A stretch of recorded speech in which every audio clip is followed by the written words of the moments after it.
In the sport of men's gymnastics, who is it exactly that's going to represent the United States in Rio de Janeiro, Brazil in August? Sam Mikulak is the four-time national champion. He may have the one spot locked up, but that leaves four more. There are a lot of hopes and dreams on the line tonight in St. Louis, Missouri. It's the first of two nights of the Olympic trials right here on NBCSN.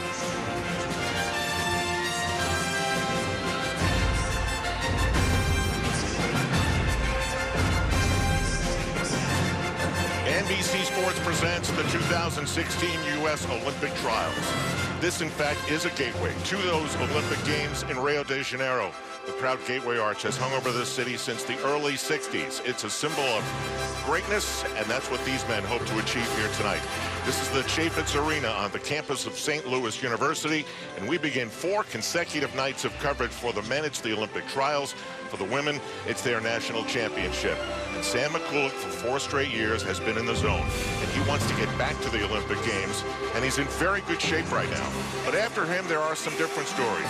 John Orozco went to London in 2012, and some regrettable things happened there.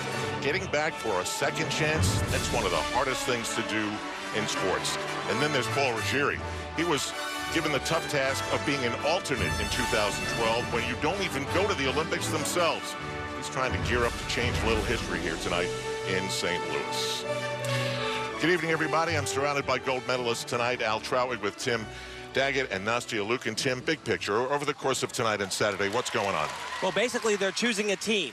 And it's a selection committee, so it's not purely by the numbers. So you can't take a look at the all-around standings and say the top 5 guys are going. It's kind of like a very intricate puzzle. They have to find the right mix of guys that can come up with the highest team score at the Olympic Games. And we will have an Olympic team announced at the end of our coverage on Saturday night. We'll explain this to the best of our ability as we go along. Nasty, it's about scores, obviously. What's an intangible that the selection committee might look for? Well, of course it's about scores, but, you know, I think they're also looking for who can perform under pressure. And not just the pressure here at the Olympic trials, but the pressure of competing in a team finals at the Olympic Games. All right, we're going to start off with a man who was an alternate in 2012. And Tim, can you describe what that was like for someone like Chris Brooks as we begin with him tonight on the still rings? You know, I never was an alternate, but I can tell you I've known a lot of athletes that were in that role, and it can be one of the most challenging things to do because you are so emotionally depressed after the process happens, but you have to be there in case there's an injury. Chris is a guy who, this has been, it's not a road for Chris. This has been a journey. He has endured so many different tragedies throughout his life physically. He lost his father years ago, who was very involved in the sport of gymnastics.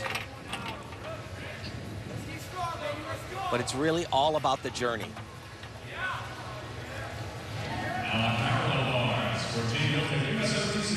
So what you're looking for on all of these strength parts is exactness.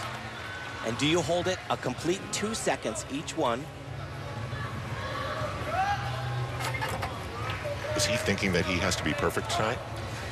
He's thinking he needs to do just what he did in the first set of trials at the national championships a couple of weeks ago.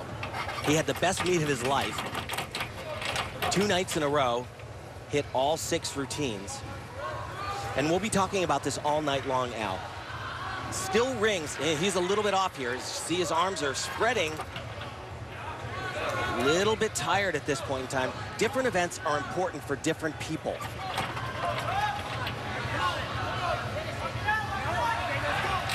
Got to get the landing. And he does. Strong start for Chris Brooks. And talking about the journey, that's exactly what he told us this week. He said, if I can hit 12 routines here, no matter what happens with the selection process, I know I've done everything I could, and I'm going to be satisfied with that. And so what I was saying is that each one of these strength parts has to be held at least 2 seconds. So let's watch here. I always do it 1 1,000, 2 1,000. Very nicely done. Here's another one. 1 1,000, 2 1,000.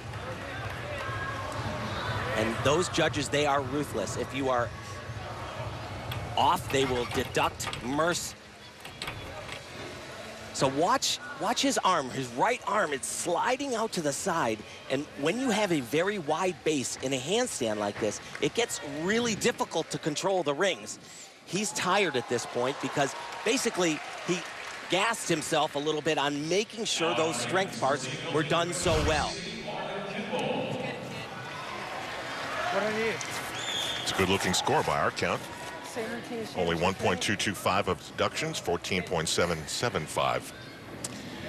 And again, we always have new viewers along the way. Green means that you kept your deductions to a minimum, so you are about as good as you could have been.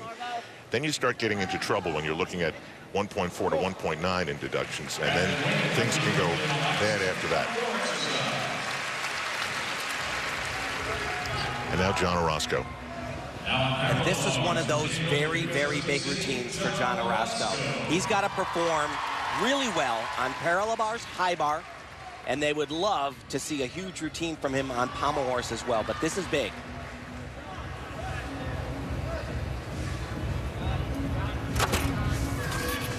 Very capable. He has an individual world medal on this event. He makes things look easier than they should be. That was tremendous. He's been going back and forth on whether he does that in competitions.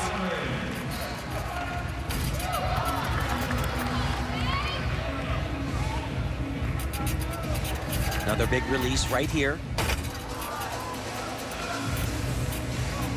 Travel back into the middle of the bars. And really now, all his thoughts are about grabbing that floor with his feet and not moving. Tremendous start. You know, ever since he walked into this arena earlier this week, he has had such a focused face, not even talking to much media, and it looks like it's working for him. Love the kid. Get his score. We'll get Chris Brooks' score. Now to the floor, Jake Dalton. And Jake, of course, was on that 2012 Olympic team as well. Had a shoulder injury last year, could not compete at the national championships, and then did not go to the Worlds. But he looked fantastic in Hartford a couple of weeks ago. A big mount right here, blind landing. Oh boy. No flag. A couple little hops forward. So hard to control your energy. Your training and practice in some of these elements takes so much more oomph. But you get in this environment and you can sometimes just have a little bit too much, which he had.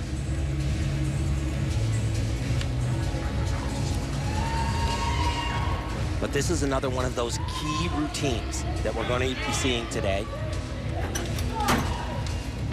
Jake really makes his case, and that's a little hop. He's a little bit hoppy, and he's usually better with those landings than that. He makes his case on floor, on vaulting, and on still rings. He can contribute in other places, but those are the keys. Gymnastics 101, fly high, stick the landing. Triple full. Bam! 3 out of 3 sticks so far. So Chris Brooks with a good start. John Orozco, 2, and we'll get to Jake Dalton's number. We're just getting started here in St. Louis, Missouri. We've got more than 2 hours of coverage to go. John Orozco gets a green, score 2. 15.45 with the stuck landing. How good does John Orozco think that was? Really good. Really, really good. Yeah, baby.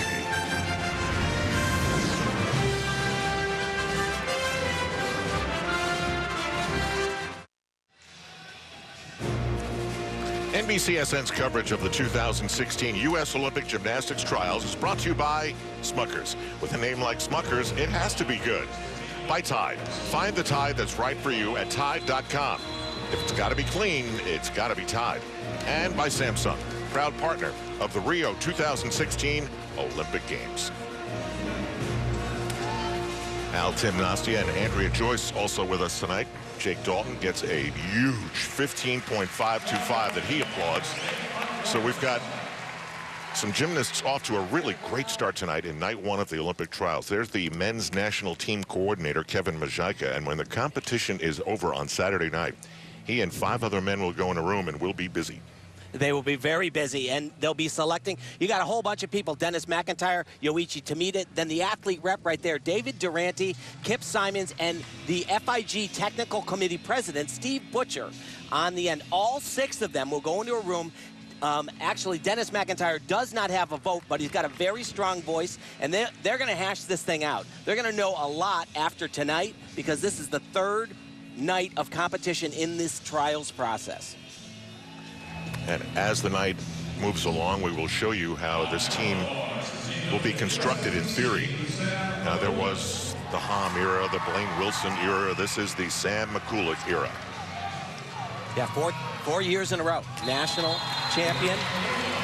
He also, like I mentioned with Dalton, he was hurt last year. He won the nationals, but then injured right before the World Championships. This is an event he would compete on both in qualifying and in the team finals. He's potentially fantastic here. That's really one of his risky skills. Handled it very well.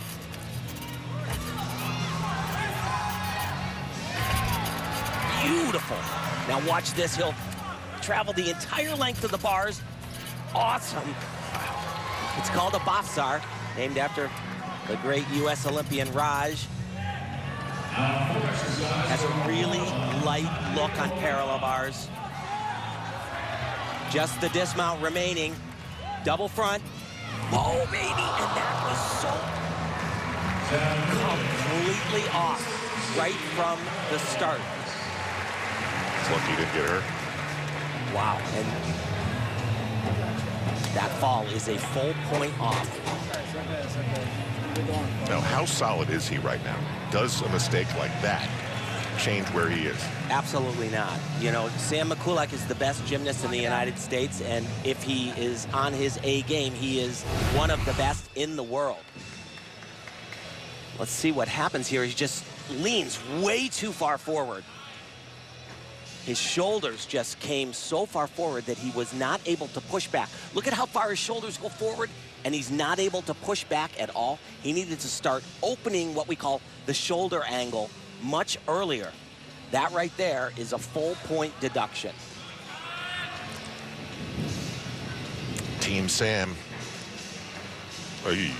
Yeah. It's not easy being a gymnastic parent. Well, you know, this definitely won't affect his spot on the Olympic team, Al, but when you think about it, for him to have some confidence to go out there and do a clean competition of hitting 6 events in one competition would definitely boost his confidence, and this absolutely did not. No, it was not a disaster. Yeah, well, they were definitely a little lenient with him there. Now we've got 9 men who essentially live and train together in Colorado, and then we have 9 others. Akash Modi is an NCAA star. Yes, he is, with Stanford University. He was runner-up this year at the NCAA championships in the all-around. And he actually, potentially, can fight his way into the discussion as to whether or not he should be a member of that Rio team. He's good on rings here, but what he brings to the table, and we'll be talking about this later, is he is very good and consistent on pommel horse. There are some that are a little bit better, but pommel horse is a tremendous weakness for the USA.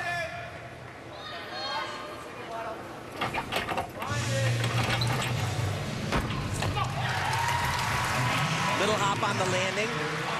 And Tim, you know, you talked about his consistency in both nights of competition in Hartford. He hit 6 for 6 each day, and that's what he said he is focusing on because it worked for him there. He wants to repeat that here.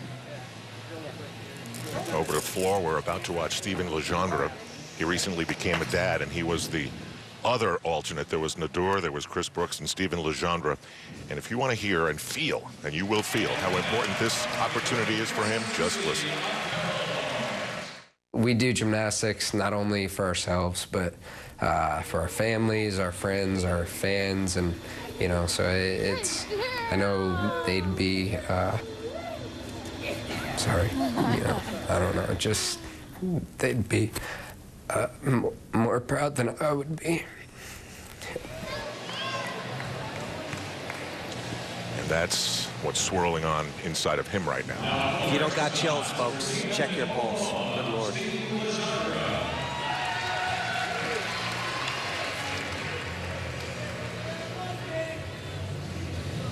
So once again, this is an event where he could punch his ticket to Rio. He's tremendous here.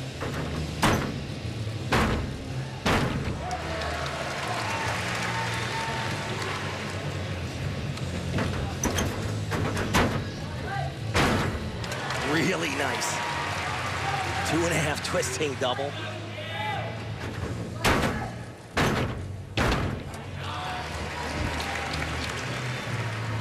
It's very clean, extremely powerful. That was the biggest hop. I still believe that that would only be 1/10 of a point. You take a hop or a step. If it's less than shoulder width apart, it's 1/10 of a point. More than shoulder, 3/10 of a point.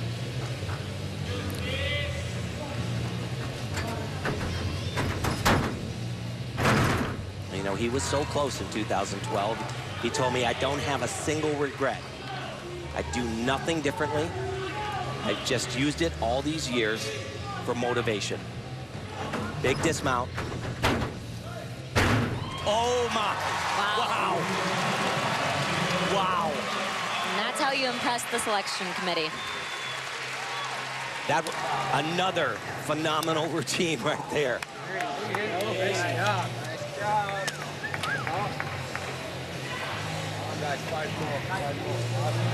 A lot of the gymnasts doing a triple full at the end. This more difficult, certainly, and way harder to stick because it's a blind landing, Arabian double pike front.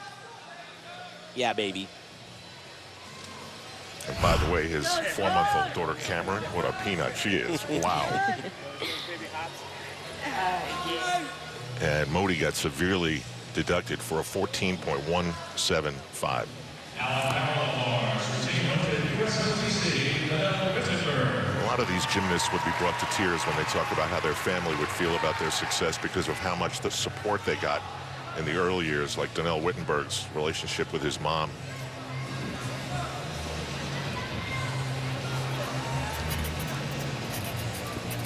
He won the first day of the national championships and then really struggled day 2.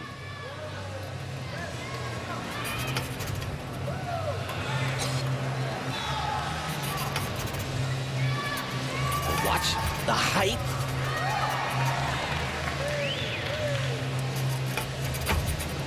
Another big release right there.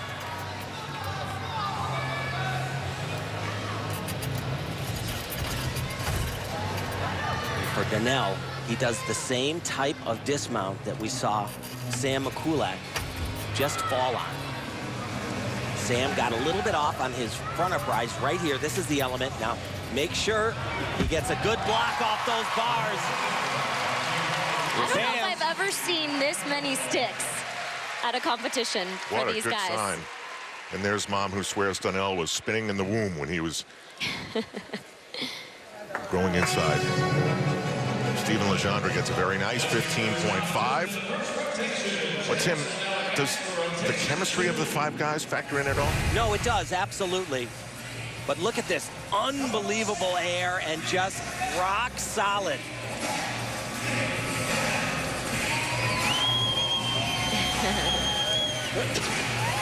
Happy mom. That's my boy. But the night has only just begun. We're in the first of 6 rotations, night 1 of the Olympic trials here on NBCSN.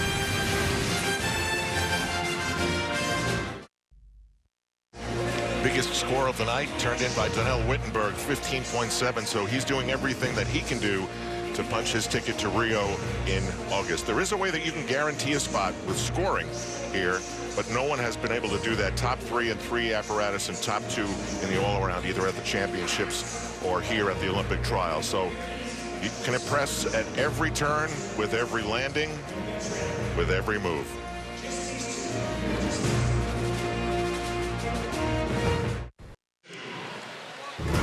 The Tour de France is back on NBCSN July 2nd, and this year the new NBC Sports Gold app will give you more Tour than ever before. Follow your favorite riders with GPS tracking and live stream all 21 stages. That was the Take Your Breath Away Mont Saint-Michel, where the race starts this year. It's all coming up right here on NBC Sports SN. Here's Marvin Kimball. And Tim, he never seems to come up in the conversation. Nastia? Yeah, you know, I mean, he has a little bit, but I think, you know, for him, vault is one of those key events for him where he could potentially come up in the conversation. And, you know, he said, why not go out there and do what I can do and put myself in the position where I can try to make the team. You know, whether or not it happens, I think, just like everybody else, he wants to go out there and hit the events that really matter for him. And this is a big one. This is a newish vault for Marvin. Really kind of risky, kind of scary. He says, sometimes when I'm running down, I'm not sure if I'm gonna do it. It's that scary.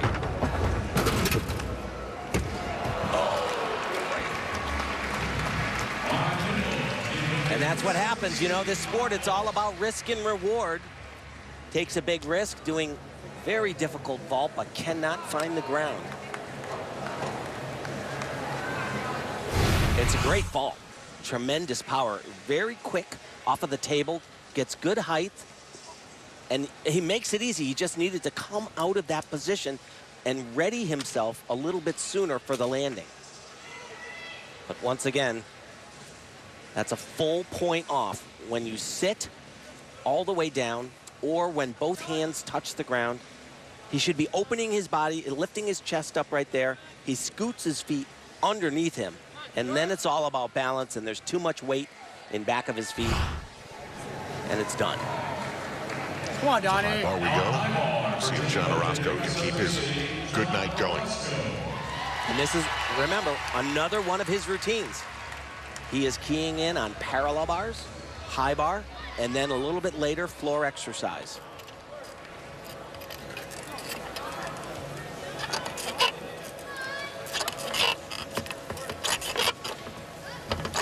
Nicely done.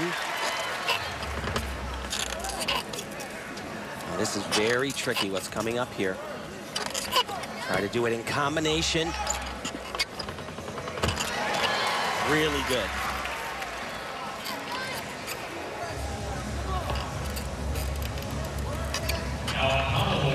Nobody ever said John Orozco wasn't capable. One of the most gifted athletes I've seen. Makes things look so effortless. A little bit of a bent arm on that. That'll be a couple tenths of a point. Just got to handle the dismount. Sometimes this lets go a little early. Not there at all. A lot better than the Nationals. Pretty good.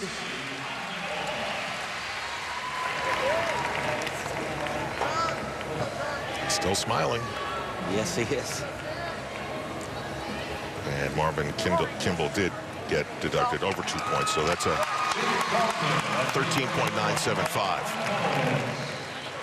And now here is Danel Leyva, born in Cuba, represents the United States. It's an unbelievable story, coached by his dad. But did you think he looked like himself at the Nationals? No, and you know, I mean, he had that, he tried to break up a fight with his dogs and was basically mauled. Trying to do the harder vault here, and wow!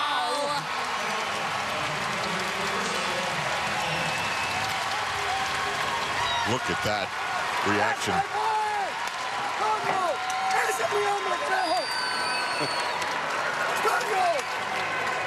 You know, as soon as he walked in here, not even just today, but earlier this week, he has just seemed like a different person. When I got a chance to speak with him, let's take a look at this first. Just incredible. You see the explosion right off of the horse. You see just his toes are like slightly crossed, but perfect landing. Yeah, that is better than he could have anticipated right there. You know, I don't think I've ever seen him do better, even in training. Typically, he's doing a much easier vault than that. He doesn't add this last half turn right there. But he knows that what he did in Hartford is not enough, and he's got to be better, and so far he has been. And he said, you know, I feel 100% different than I did 2 weeks ago at our national championships. His mentality has just changed so much, even in these last 2 weeks. Considering his maximum possible score was 15.6, that's a great number, 15.075. Each apparatus feels so differently in a scoring aspect. There's a 15.475 with a yellow. It seems like it should be a great number, but it's not because the maximum score starts out so high.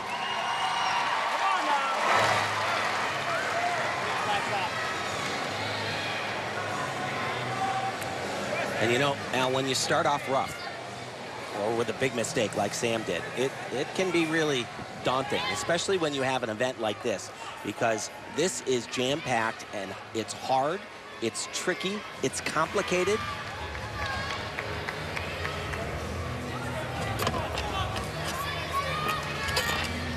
He'll do some major releases right off the top.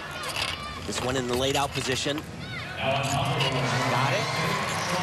He'll do it again, but he'll tuck his body. That one was great.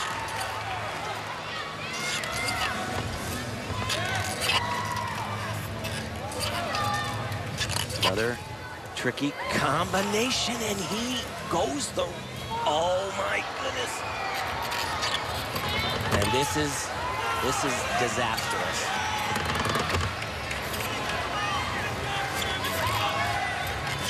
He was supposed to go over the bar. He didn't. Tried to cover. Created another very large mistake. And I think very, very rattled.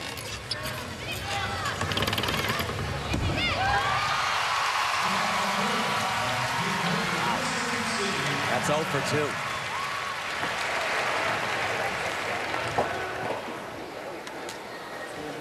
2. I wouldn't hit the panic button just yet. But I'll tell you, it doesn't feel like a sure thing right in the moment. No, not in the moment, but I mean, he really does so many things so well for the USA.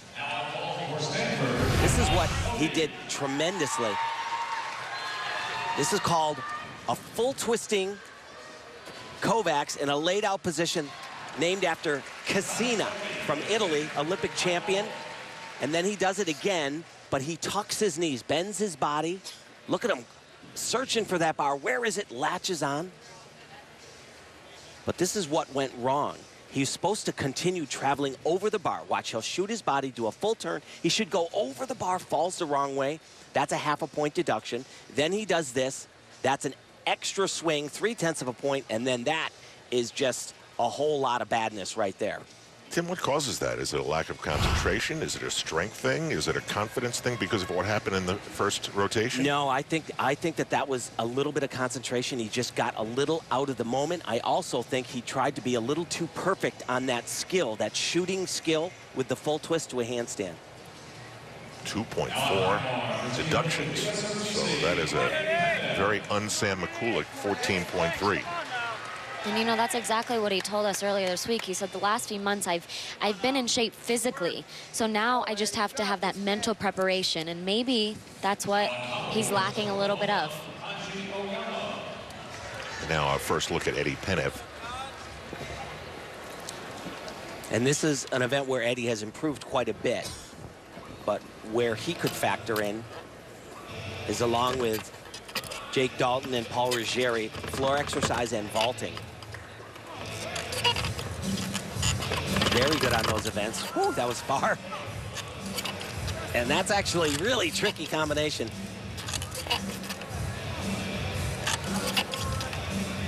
I'm a little flustered with Sam with what has happened so far. But you know, I don't really think it's so bad for Sam. I think it's bad for the USA because he's going to be on the team. But they need him way better than this.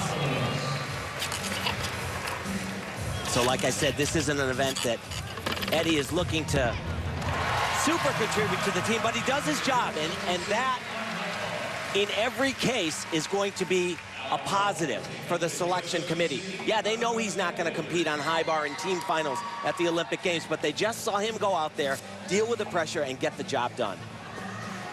Well, we just saw Sam Mikulak. When you have a bad moment on an apparatus, you have to erase the hard disk, and sometimes it's just not possible. Now, Donnell Whittenberg has to erase the hard disk. Yes, he does. He has had some struggles. He was winning the American Cup, had it easy, and then off the bar. Once again, at the P&G Championships, it just has not gone well for him in training. Just a day ago, he was doing high bar, and on that major release skill that I'll point out for you, he was really close to the bar. It was so scary. Almost smashed his face on the bar. Caught with one hand, swung around the bar, got down and said, "I hate high bar." Nasia, you didn't have many moments like that, but did you ever have to really work hard to get something out of your head? Oh, yeah, absolutely. I think everybody does, whether it's a fall or even just a skill that you're struggling with and you can't quite perfect it when you're out there. It's always in the back of your mind. And just as Sam said, it's not even that you're not physically prepared. It's mentally. You know, who can go out here and hit 6 clean performances? It's a mental game at this point. And look at him with his eyes closed. Yep. He says, when I get amped, it's not good. I make mistakes. Told me I just gotta find my container and stay in that container throughout the meet. He may have to find a container, but he's got to find the bar.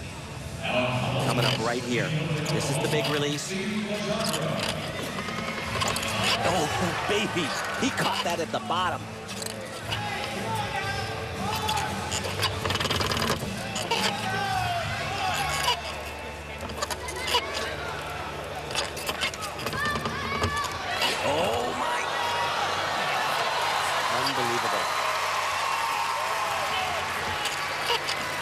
And this is not one of Donnell's best events. But he could conceivably compete in the qualifying round on high bar without a doubt. And that right there is a big deduction. Should have gone right up to a handstand.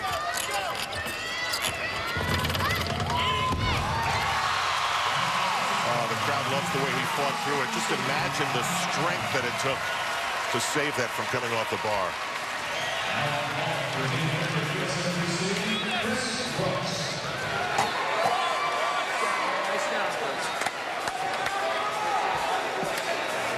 So watch on this release skill how late he grabs the bar. One hand doesn't get on the bar till near the bottom. Very difficult.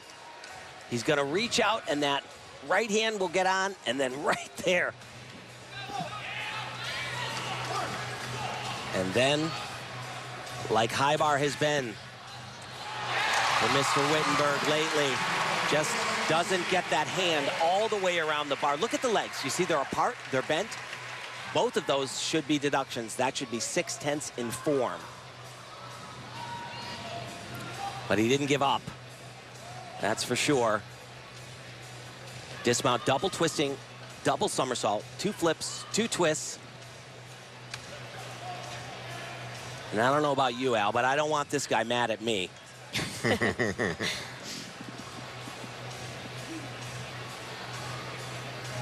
You can tell he loves the fact that he saved that. Yeah. He's not going to love the score, though. But are you starting to think he's got a spot locked on this team now? Oh, he's very valuable to Team USA. I would be hard-pressed to think that they would not choose him for the team. They wouldn't want to use him on high bar, though. It's not a place where, you know, he's not comfortable there. Yeah, you know, in the team finals, it's 3 people up. All 3 scores have to count. So, as you said, Tim, he might compete in the qualifying round, but the high bar in the team finals could be a little unlikely for him. Yeah, in the Olympics, you don't want to be thinking about moments like that. Exactly.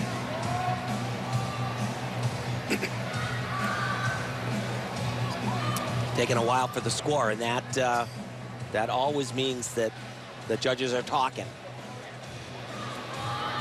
Whittenberg gets Hammered. knocked down to a 13.175. Now, can Paul Ruggieri factor into this Olympic team? Yes, he can. And, you know, he's like Jake Dalton in that he's a great floor guy and a great vaulter. But he also had the highest score of anybody in the first set of trials at the Nationals a couple of weeks ago. Scored a 16-0 one day on high bar.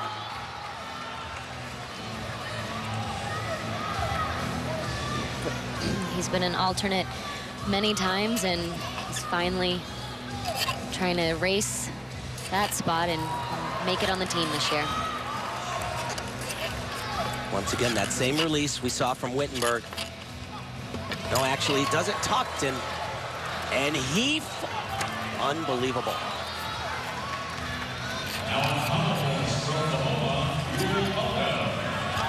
Got to get back on track because his routine is far from over. And just barely gets over the bar on that.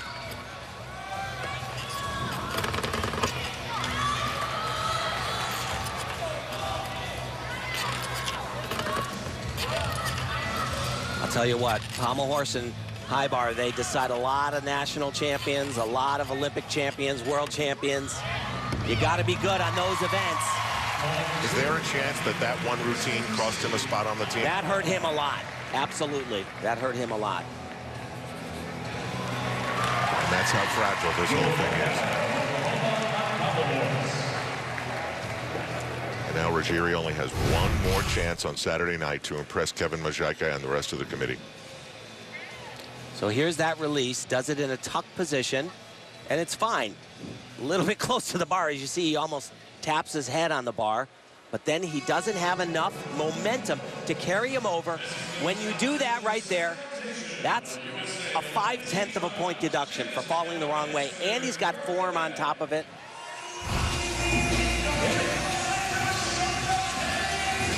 We'll take a break here in St. Louis, Missouri. These are important moments in the lives of these men. It's the U.S. Olympic trials.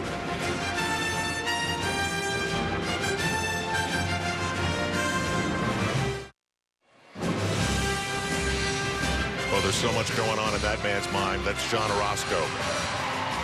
He's had a great start to his Olympic trials tonight and Saturday night. The last chances to nail a spot of the 5 that will be making up Team USA in Rio starting August 5th. Al Trawick, Tim Daggett, Nastia Luke, and Andrea Joyce is also with us tonight. So, Tim, we've talked about it. The competition ends on Saturday night. We're putting 12 minutes on the clock. When that's over, we'll know the 5 men. What goes into thinking about building a team?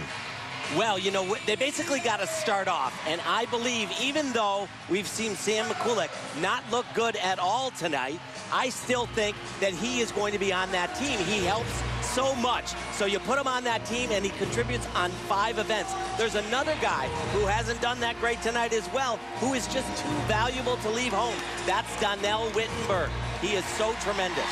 And for me, I would also add Alex Ndor. We haven't seen him tonight, but we're going to see him on the pommel horse soon, and that is where he can really help the team. And what about rings? How do you fill that out? Well, there's a lot of gymnasts that can factor in there, and we'll be talking about them as well. Somebody like a Brandon Wynn could sneak in there. Also, Jake Dalton as well. So on the pommel horse and on the rings, there are some critical performances that are still to come, and some we've seen. So out of the 5 members, you know, we think it's Sam McCulloch, of course, because even with those mistakes, he will still make the Olympic team. And then you're going to go to Donnell Wittenberg. You know, of course, he had the mistake on the high bar again, but that's not exactly his strength. So he is going to come in, and Alex Ndor. Because of his pommel horse. And then you basically have those 2 spots. And you got a group of guys that are fighting for the same spot. Orozco, Brooks, and Leyva. They both, all 3 of them are super strong on parallel bars and high bar. They're the same guy. They fit that puzzle the same way. One of them will go forward. And then you have the floor exercise vault guys, Dalton and Ruggieri. The only thing is Dalton can add a big score on rings as well. Ruggieri was factoring in on high bar, and he did himself a big problem with that high bar routine tonight. A lot still to come. So much has happened already. Team USA to be decided in 2 days of competition so far. John Orozco has to love what he's been able to do here in St. Louis.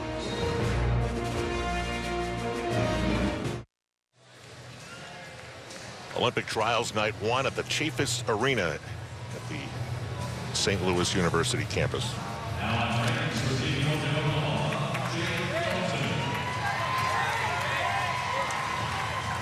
And you see that 7th place. That doesn't really matter because Jake just did pommel horse, and he would never compete pommel horse in a team final at the Olympics for the USA. But this is an event that is very critical for him. He had a really good, strong showing at the national championships. He was 3rd on rings. Got to have definite positions, and I'm getting to 2 on all of his strength parts. You notice he opens his hands up there to show that he's not what is called a false grip on the rings, which makes the strength part a little bit easier.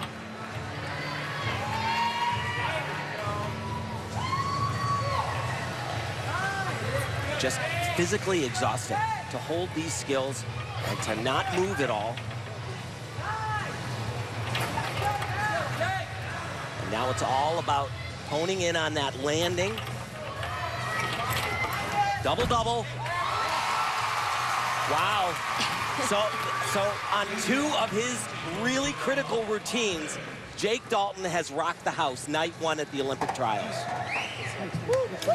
Get his score, and we'll see Sam Mikulak to see if he can recover from what's happened tonight. For more on him, we go to Andrea Joyce. Well, Al, making sure that your body is competition ready at this point in the game is crucial, and that's why a lot of the gymnasts have turned to a therapy called cupping. It's really an ancient practice that started thousands of years ago in Egypt. These days, guys travel with the equipment. This is Brandon Wynn's, basically a cup attached to a pump.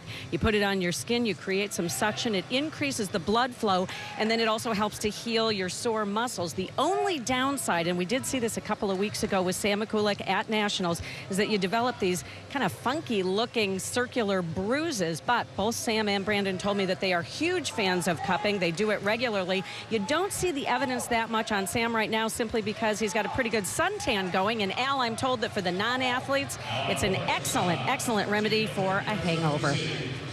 Andrea, I'm going to continue to drink things out of my cup. Jake Dalton got a 15.15.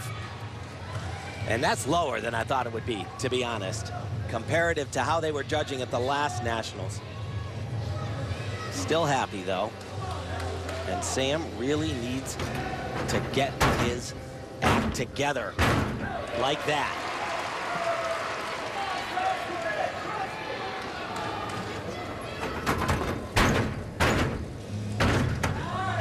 Very nice. Just a small little hop on that landing. So watch this right here. It's called an air flare.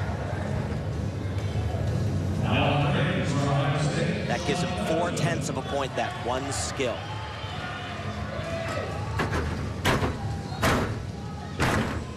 And this is a great routine. An easy double full for Sam. Sticks it.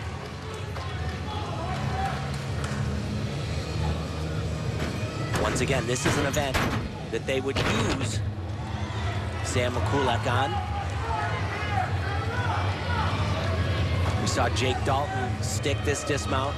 This is a triple twist, and we'll put Sam Mikulak back on track. Tim and Nastia, our producer Billy Matthews, makes a good comparison. It's like you have a really good, solid starting quarterback, right? And it happens. He throws a couple of interceptions, and he's still your starting quarterback. Absolutely. They can't travel to Rio without this guy. But they need him. They need him better than he's been so far. It's up to his mom and dad. Got this. Parallel bars to Nell Leba. Wow, did he have a vault to remember? That was great. But this event for him might be the most critical. I thought that the judges were too harsh on him at the last national championships. I didn't think their scoring would be reflected in how he'll be evaluated on the international stage. He's a world champion on this event, making finals all the time.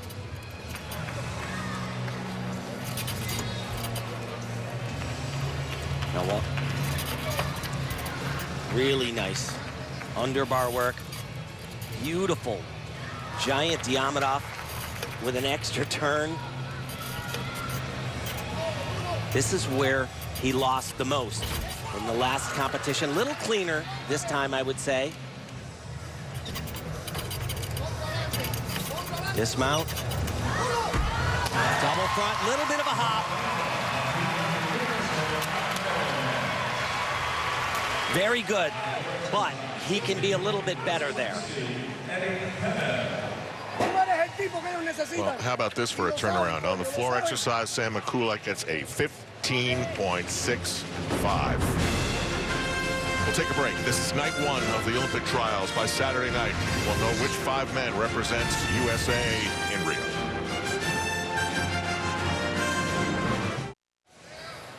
Danelle Leva's having a great night in St. Louis, Missouri. 15.6 on the parallel bars. Looks a lot better to me than he did a couple of weeks ago. Way better, way better. And they received that routine better. More like they should have. Now, what does Akash Modi have to do here tonight and Saturday to fill in one of those question marks? Well, the first one he has to do will come a little bit later. It's pommel horse. That's where, if he's not great there, nothing else matters. But he can contribute here on parallel bars as well. Big release once again. Same one we saw from Sam Mikulak, done really well also. Really, though, this routine for me, a little bit of a struggle right there. You see he had to bend his hips a little bit, flexed his arms. But the dismount is super hard. One of the few in the world. Dang. Every time I see it, I'm like, wow.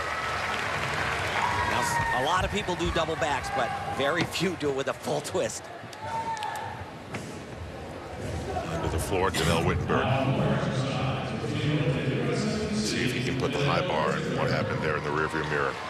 Yeah, because he didn't come off the bar, but remember, he scored a 13-something. And that, you know, that's almost shocking when you're a gymnast at his level and you see a 13 on the scoreboard. Really good save right there because he could have easily gone out of bounds. Big tumbling pass right here.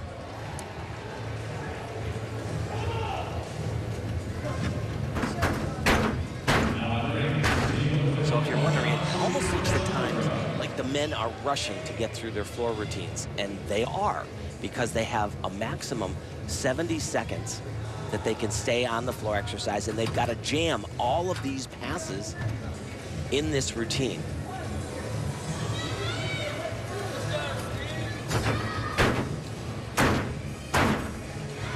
Really nicely done. We've seen him struggle with that a little bit. His rollout skill. And all he has remaining is the dismount. Just like Sam, this has been a very strong answer to the problems he had on high bar.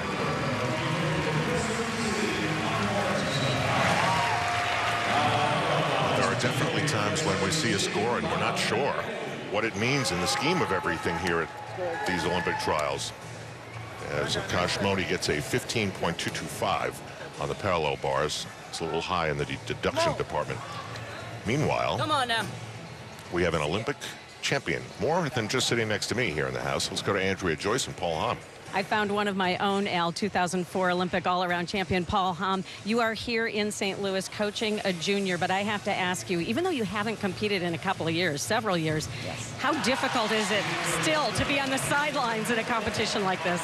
Well, it's tough. You don't have any control. You can't go out there and actually do the gymnastics. But for me at this point now, I've gotten past it. You know, I would love if I could still do gymnastics, but I'm okay being in the position that I'm in. So you competed at a couple of Olympic trials. Yes. How would you describe it? What are the memories that you have of that? How different is it from any other competition? It's incredible. I'd say the Olympic trials in some ways are a more spectacular competition sometimes than the Olympic Games, because it's the chance that these guys have to make an Olympic team and become an Olympian. That's something that you take with you for the rest of your life. And can you almost sense what they're going through right now? oh yeah, when I'm sitting here watching, I'm getting goosebumps, because I know some of these routines, when they stick that landing and they throw your arms up in the air, you know that means something, that they're getting closer to their dreams. And so I feel it. I think the people here feel it. It's in the air. It's the Olympic trials. It's an awesome competition to be a part of. We all do. Thanks for joining us. Back to you, Al. Boy, Tim, that was a great night in Athens, wasn't it? Absolutely. I remember it well. The routine of a lifetime, I said, when he landed that high bar routine, and it was. Sort of a score for Derek Donnell Wittenberg, 15.1. This is Paul Ruggieri. Earlier, I said that he was an alternate in London. I don't know why I said that, because it's not true. That was Chris Brooks, Alex Ndura, and Stephen Legendre. But he has been an alternate at a few world championships. Thanks, So he knows how that feels. Thank you. That was close. He almost sat that down. Really going for those sticks. When you see these forward landings and they take a hop back, they are taking the major gamble.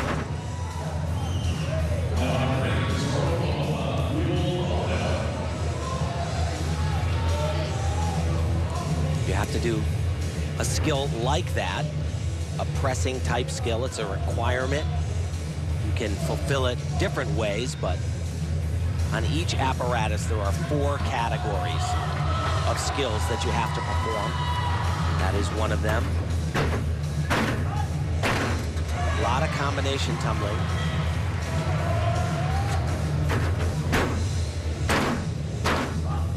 A little bit low on that.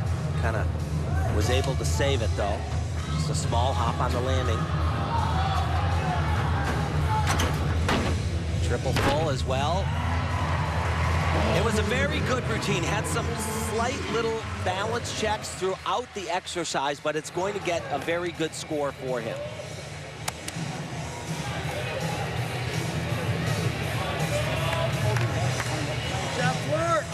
Tim, I swear I'm going to invent a more high-tech way of attaching the numbers to the tops other than safety pins.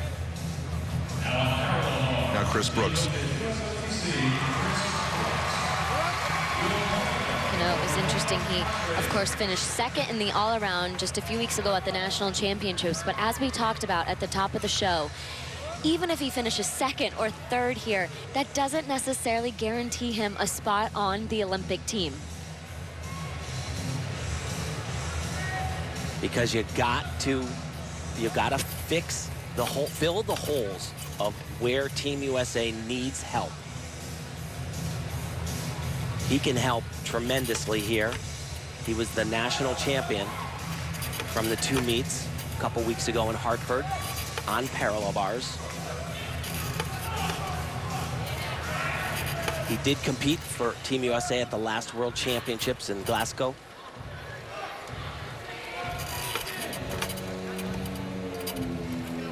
Oh my goodness. Whoa, that was close. He almost fell over the wrong way. Dismount. Good, but not as sharp as he was.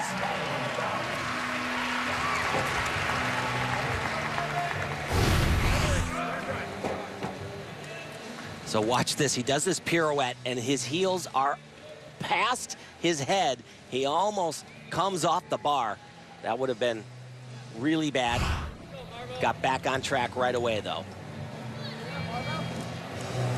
Paul Ruggieri gets a 15.0, 1.7 of deductions.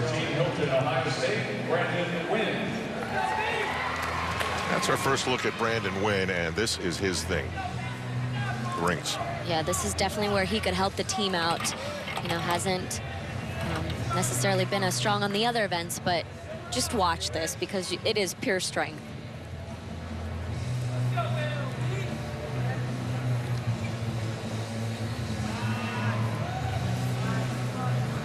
Really difficult. Going from that cross all the way to an inverted cross.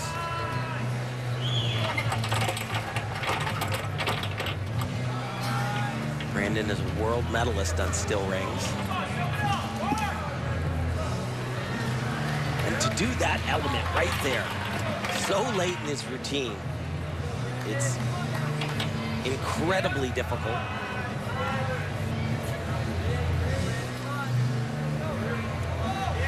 He's always been great on rings, but I thought he looked just not quite as good as he can be at the national championships. This routine looks a little more solid.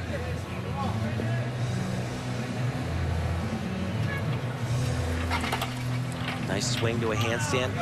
His dismount really flares this, throws his arms out to the side, gets a nice stretch body. But he does not get the stick. Certainly, though, better than he was in the first 2 national competitions. Meanwhile, Tim, Chris Brooks comes away with a pretty good 15.5. Let's go, Marfu. Want to see some strength? This guy is on the verge of alien strong. Look at that.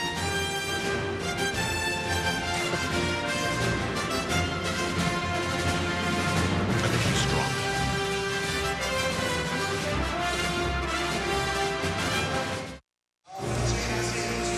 NBCSN's coverage of the 2016 U.S. Olympic Gymnastics trials is brought to you by Coca-Cola. Taste the feeling. By Geico. 15 minutes could save you 50% or more on car insurance. And by Citi. Proud partner of Team USA. Proud sponsor of Progress. Well, Chris Brooks has to love the fact that he is sitting atop the standings, and it's confusing at times to understand what the standings mean because there's no finality tonight. There may not be any finality to the scores on Saturday until they announce the team. All you have to do if you're an athlete, I guess, is go out there and do everything you can, and that's exactly what John Orozco has done so far, and that is exactly what Danelle Leyva has done so far. We're about halfway through in St. Louis. These are the Olympic trials on NBCSN.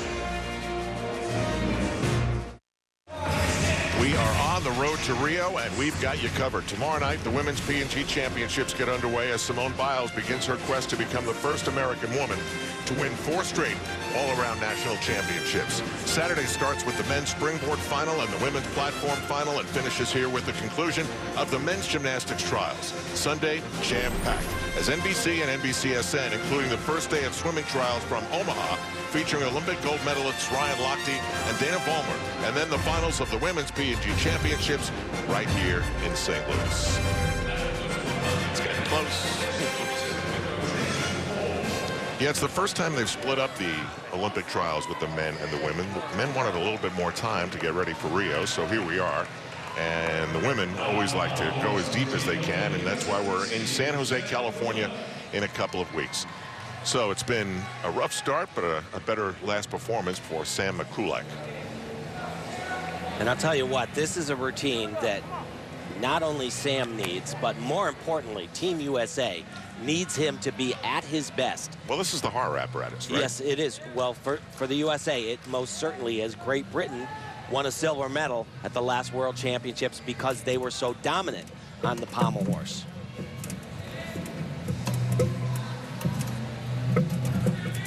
And Sam has the ability to bring in a 15-plus score on horse, and very few people can do that right now in the United States. So far, this is really good. He's going to travel across the horse. Looks like there is no nerves going on at all. Flies up to the handstand. Best routine I've seen him do. Go figure. That's the Sam Mikulak that Team USA needs.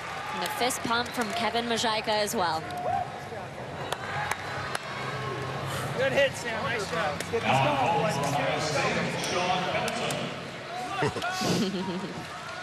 Yeah, I'd like to take that one, put it in the bank, and deposit that in Rio. Look at the dismount. He just flies up to a handstand. Shows no strength going up, which is what you're supposed to do. It's supposed to all look like swing. And what a feeling When you hit the ground and you've hit that set on horse, nothing like it.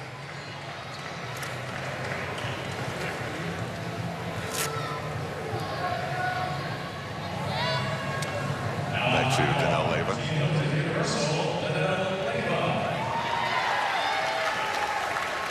Really, really critical routine for Danelle. That clapping and that crossing, that happens every time.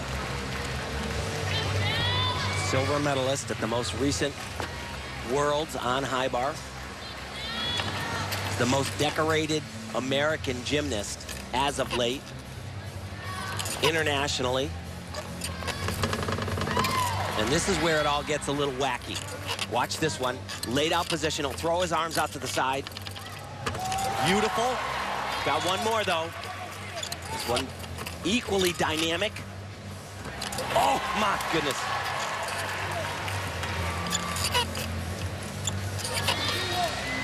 One more really critical combination right here.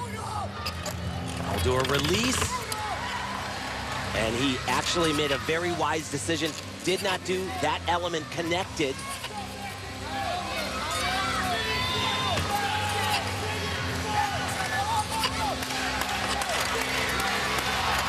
He knew he had to be better. Danelle Leyva has come to play.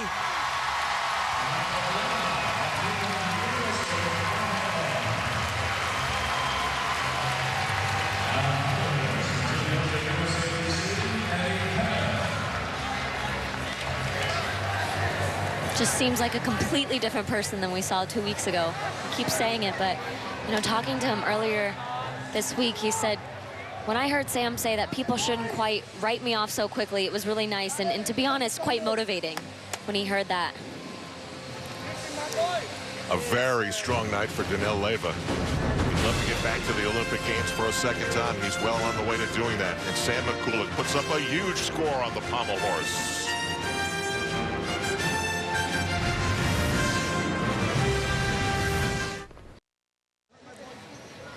Al Trowick, Tim Daggett, Nastia Luke, and Andrea Joyce. Did you guys see 1.875 of deductions? I did not. Nope. No. And you can tell he's a little bit frustrated because that was a pretty good routine. Minus, you know, he definitely had that big hop on the landing, and Tim, as you said, didn't quite connect a few things, but the execution was just... You know, and you see something like that, and that is why you can't just simply count the scores. Absolutely. And that is supposed to be one of the things the selection committee will be looking at. They'll also look at past performance in major competitions. This is a routine that conceivably the USA might need, dependent upon the team structure. It's a routine that I don't think Danelle wants to do in a team finals, but he did it at the last World Championships. So far, it's been pretty good. He's had a couple of little form deductions, but that is a very solid routine for Wittenberg. He liked it. As I said, you know, potentially, if the team makeup is such that they don't have someone for that third spot, he could conceivably do it, and that's a routine that would survive. It's not a routine that is going to get even close to a 15, and that's what the USA would be looking for.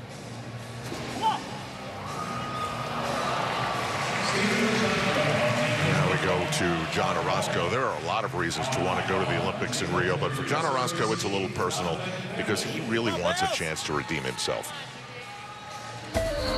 When I went to the Olympic Games, I was really hard on myself after I performed because I wanted to do my absolute best. Wow, that was bad. To go out there and be kind of the symbol for USA is a lot of pressure, and I think that ultimately led to me not doing my best performance. I don't really know if Team USA can recover from this. I felt like I had a bit of unfinished business. I wanted to go to the 2016 Olympic Games and make the team and put on a great performance. So far, he's looking good night one of these Olympic trials, and Donnell Wittenberg gets a 13.725. What happened there? Well, he had a lot of places where they could just keep taking that 1/10 of a point, 1/10 of a point throughout the whole routine. All right, so Nasty, what have you seen from him tonight? I think he's come out here and he's shown people that he's a fighter and that he is capable of making that Olympic team. And, you know, in talking to him, he said, everyone wants to keep throwing it back to my face and say, oh, but you messed up at the Olympics. What are you going to do now? And he's like, yeah, of course it happened and it's unfortunate, but I'm ready to move on from that. He said he's tired of feeling bad about it. He also said that he has stopped trying to kill the nerves. He says, I can't kill them. They're always going to be there. I'm going to try embracing them and see how that goes. This is one of the big moments of the night. You know, and there's quite a few of them. Basically everybody from that Olympic team except for Jonathan Horton. They're trying to make their second Olympic team, and to be honest, at times it's harder to make that second Olympic team than it is your first. It's a long 4 years. It's a long process. You know what to expect, which is sometimes good, sometimes bad.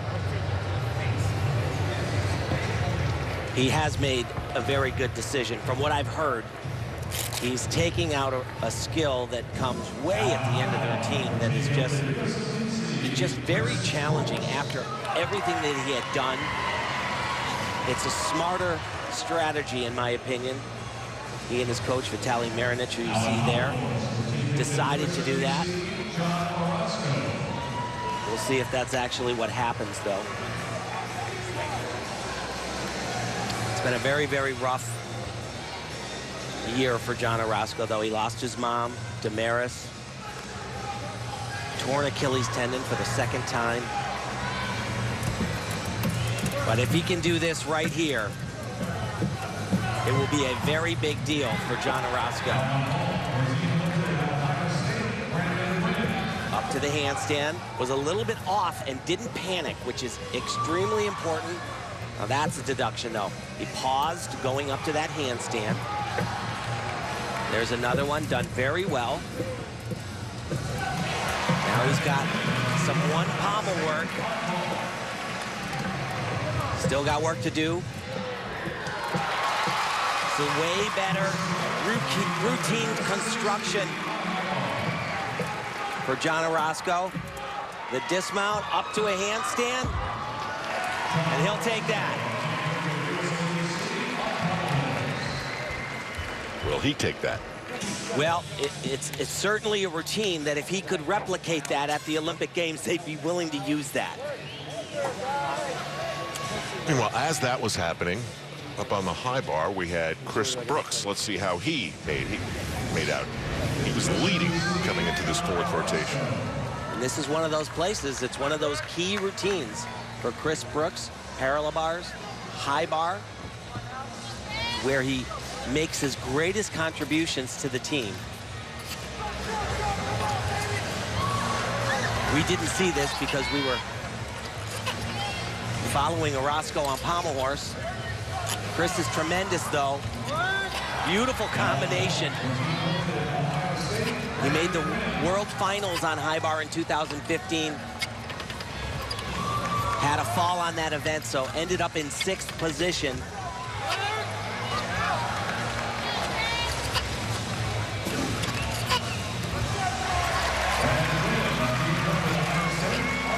And I'll tell you what, Chris Brooks, his Olympic journey might be getting a little bit closer. Well, his reaction certainly makes you think he thinks so. Well, John Orozco, 14.375, a lot of deductions. Absolutely. Yeah, we're seeing in some places today that the judges are really tough, and then on other events, they aren't quite as hard, frankly. Yeah? All right. Well, we've talked a lot about pommel horse, and we talked a little bit about Alex Gador, but we haven't had a chance to see him. This is his big moment tonight. And this is exactly where not only he helps himself out here, but this is where Team USA really needs help, is this event right here. And you saw he lifted his arm up. He has a tattoo on there, the London tattoo. He said he got it to remind him of what it was like to be alternate on that team. He said, never again.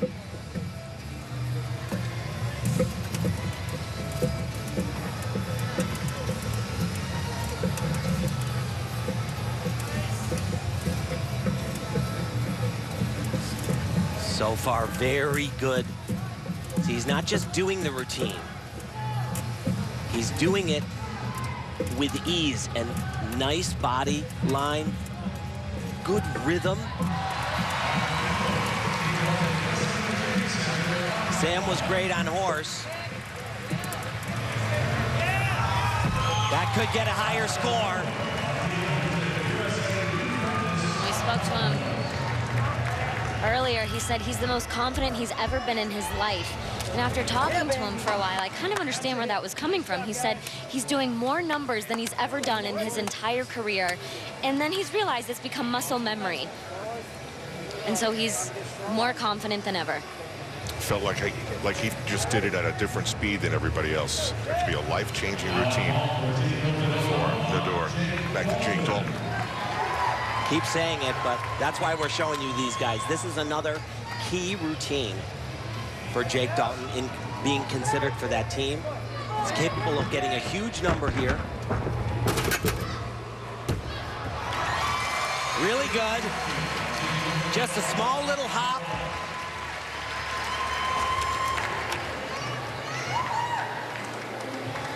And you know, his night is not over, but really, he's got all of his most critical events behind him. This is a triple twist. Really good at pulling those things around, spinning around there. Let's see if he hops over that line. That'll be 1/10 of a point because he's over that line, but very high start value and gonna get a good score. We'll get Jake Dalton's score, obviously, but Alex Nador, they just don't give 15.65s on the pommel horse, and in Rio, that could be a medal changer. Jake Dalton, 15.325. That's good to go. This is night 1 of the Olympic trials.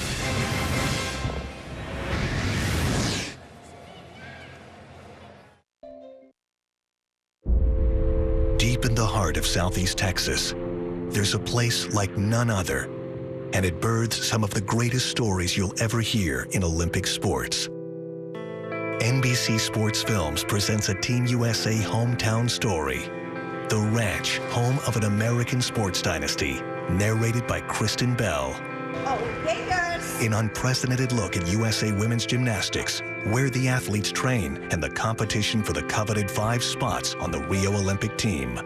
To make an Olympic team would just be a dream come true. The ultimate goal is to go to Rio 2016 Olympics. Only 5 girls make the spot. It's every 4 years, so you only get that chance once or maybe twice. I am ready to do it one more time. I'm ready to go through it again. There's really just one word that I think motivates all of us, and it's the Olympics.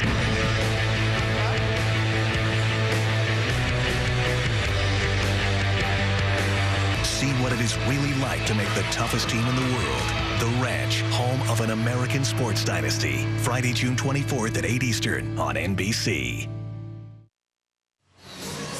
Well, Marta Caroli hasn't done it on her own, obviously, but since she became the head of everything and the ranch became part of the story, they've been almost unbeatable. Al, Tim, and Nastia back here. How would you describe to someone what the ranch is? It sounds so mysterious, like Area 51.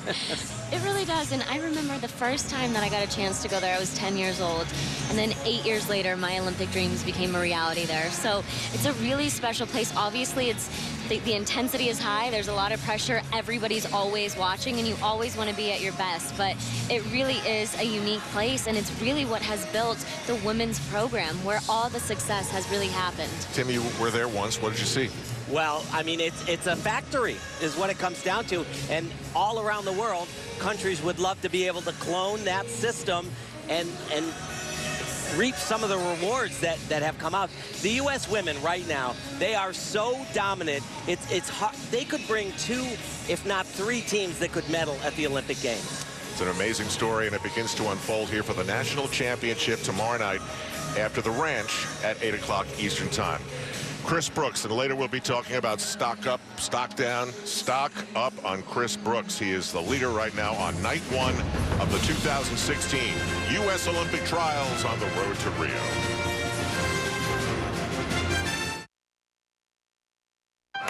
Each Olympic story has its own beginning, set in motion by a defining moment that inspires a lifetime of participation.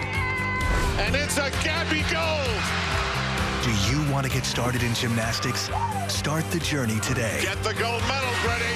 The Fab Five is going gold. Here's how. Go to NBCOlympics.com/goldmap to discover the direct route to Olympic sports programs near you. Find your path with the Gold Map today. Back live in St. Louis at the Chaffetz Arena, St. Louis University's campus. Al Trautwig, Tim Daggett, Nastia Lukin, Andrea Joyce, and Donnell Wittenberg. Hey, you know, Al, he's had some mistakes tonight, but we keep coming back to saying that, you know, Team USA really needs Donnell Wittenberg, and you're going to see why right here. He scored a massive 15.95 one of the days at Nationals, and he's just so valuable on this event, and we'll see him in just a little bit on vaulting as well. He does the really tough strength parts, but he makes them look easy. And that's the key. Relaxed face. Everything's not quivering. Some people can do the big skills, but it just looks so hard for them.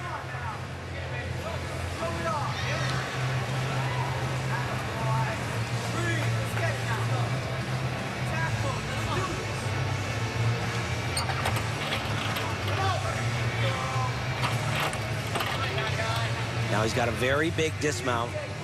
Double twisting, double somersault, laid out position. Whoa, and that's unusual for him. He's usually either sticks that or takes a little slide backwards. 0.3 of a point, that's all that was though.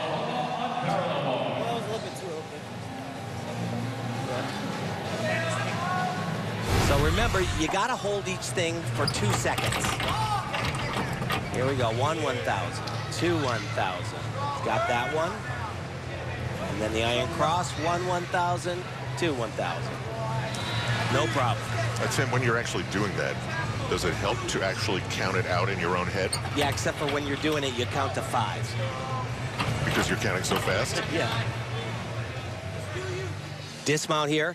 Like I said, very difficult. Many people do this in the tucked position. You see that step forward, 0.3 of a point off, should be a very big number, and a routine that Team USA really needs. Meanwhile, download the Team USA app for up-to-the-minute news and exclusive behind-the-scenes coverage of your favorite athletes on their road to Rio. Visit the Google Play Store and iTunes to download the Team USA app today. Donnell Wittenberg. Plenty of deductions there, 15.175. Yeah, I'm a little shocked with that score. Like I said, he scored a 15.95 at the last championships. Wow. But like I've said, though, you know, it's a judging panel, and so it's, you know, they can vary. On some events, they might be a little looser. On rings, from what I've seen so far, they are not loose at all. Very, very tight.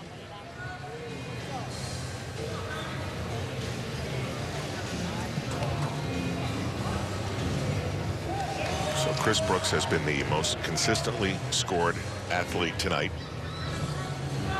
What is it about him that still possibly makes him vulnerable as far as making the team or not?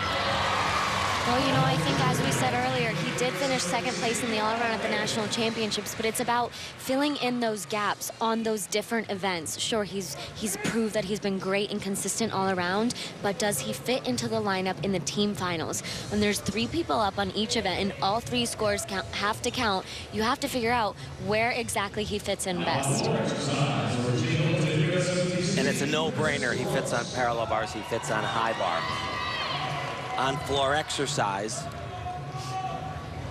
he averaged a 14.525 at the national championships, and his highest score is a 14.65. So really what he just needs to do here is he needs to show the selection committee that he can handle pressure, that in a very big pinch, he could be relied upon.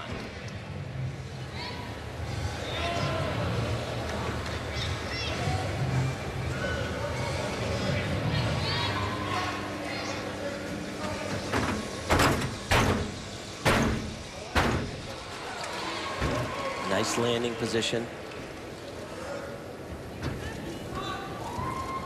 It's a little bit of pommel horse on the floor. Had some slight knee bends throughout that element, though. Once again, it's 2 seconds for a hold here. 2, which he does easily.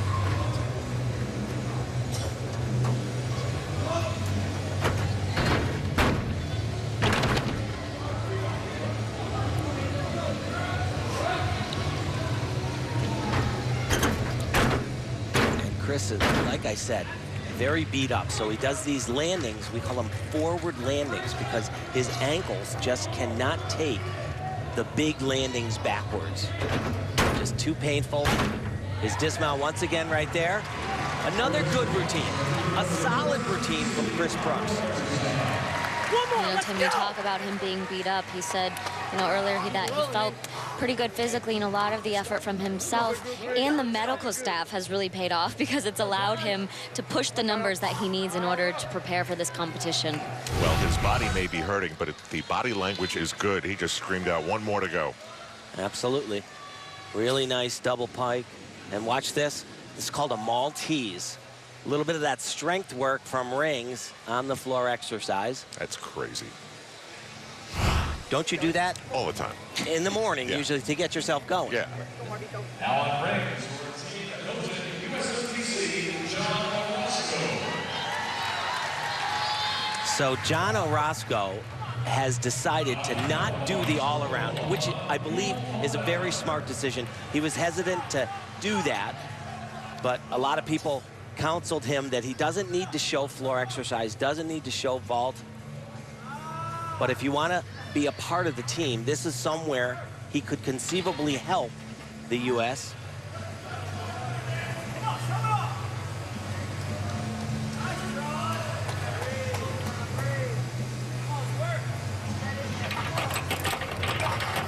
Nice swing right to the strength part.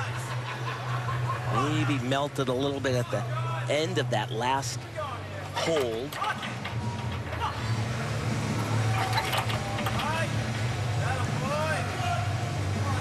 But he's really done a very good job for himself today.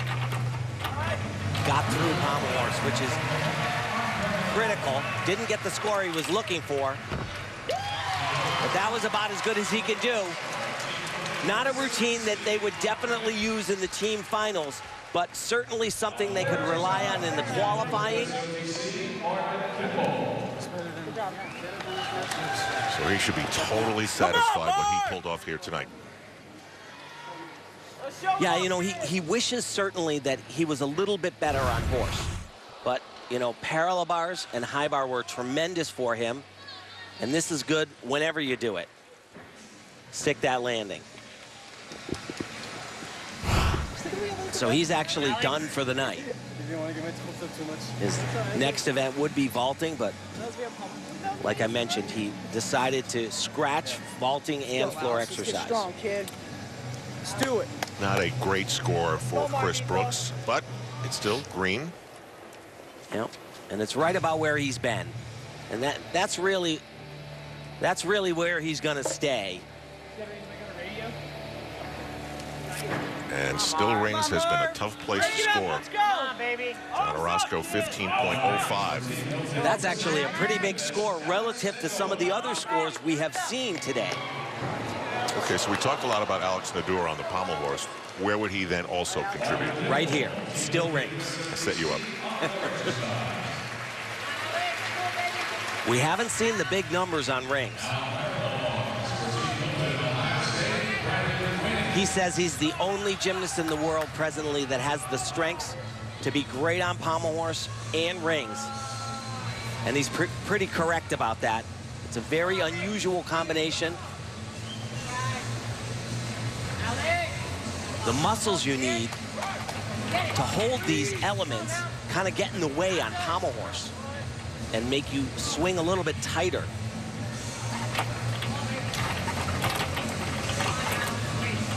And just like John Orozco, he's not going to do the all-around. He actually said that by not doing the high bar, it's actually going to help him feel more rested for the pommel horse and the rings.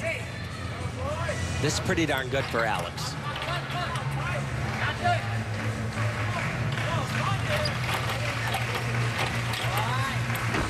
Dismount.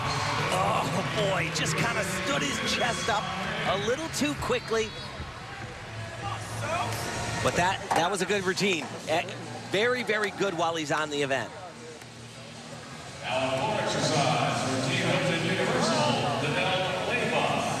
So remember the tattoo. He was an alternate in London. There it is right there. One of the logos that they used. He said, never again. And with a position like that, he might just make it happen. Dismount, the only place where he really had a little bit of an error. Little piked, and oh golly, just stood that chest up too quickly. Only a 1/10 of a point though. This should be a big number.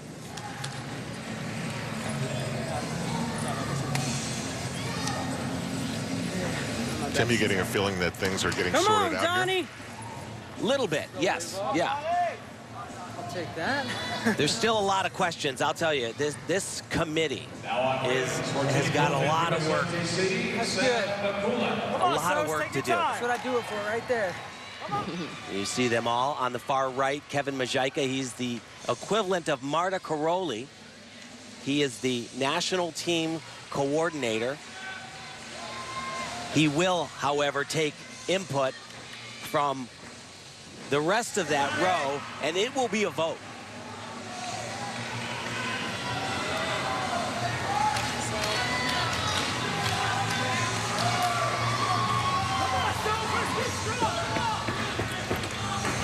Sam's last event was tremendous. Pommel horse really showed why he's really indispensable. So you just see how much they are struggling right on the first element, and they got to do 9 more. And that was not that good. He did not completely lock out that position. This one, very strong for him. You're only allowed to do 3 of those strength moves in a row. Then you have to start swinging like this. Once you've done a major swing element, you can move on and go back to the strength.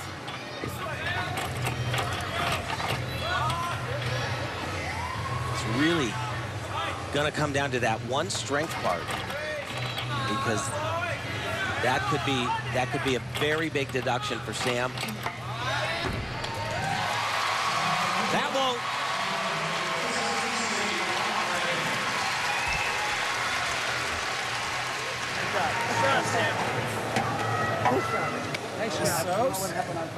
Yeah, that kind of scared me a little bit. Besides that, though, so this one was great. No problem at all. Holds it a good 2 seconds. Let's watch this one right here.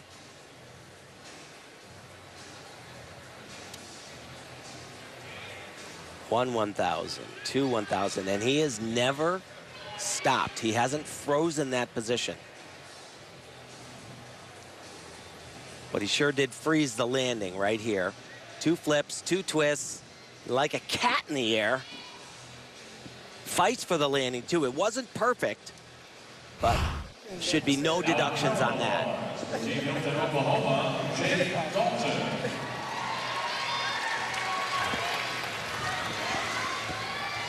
Now Jake Dalton on the parallel bars.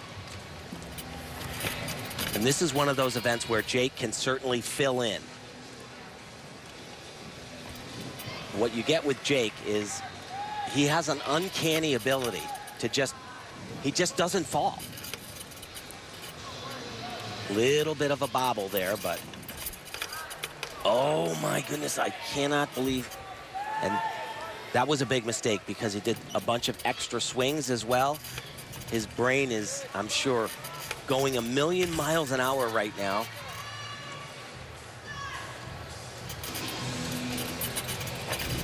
It's just those type of things don't happen to Jake Dalton, but it is the Olympic trials. A lot of people in this room don't know. Yeah, absolutely. So this is one of the biggest elements. Double backflip, and it looks okay. He just fumbles his hand, can't get it down to do the next skill, which is called a front uprise. And look, he swings forwards, and then he swings backwards again. All of those things are deductions. And that's exactly what he said was, it's easy to overthink things at this point. I just need to stay consistent and do my gymnastics. Well, Sam Mikulic's night started off with 2 major mistakes. He has slowly but surely gotten things back in the right direction.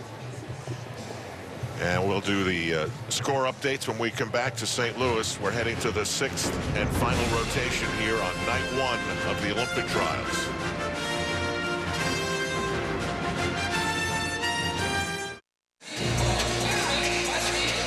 Back live in St. Louis, Missouri. 1 more rotation to go for the men on night 1 of the U.S. Olympic trials. Sam Mikulic in front after a rough start. Then Chris Brooks is tied with him. And Yul Muldauer, we haven't had a chance to see him perform yet today because of the way the rotations have shaken out. But the NCAA champion from Oklahoma is in the 3rd spot. So, Tim, let's start with you. Whose stock is up tonight? Well, I would say John Orozco, certainly his stock is up. And then you got Chris Brooks. He's doing a very, very solid job.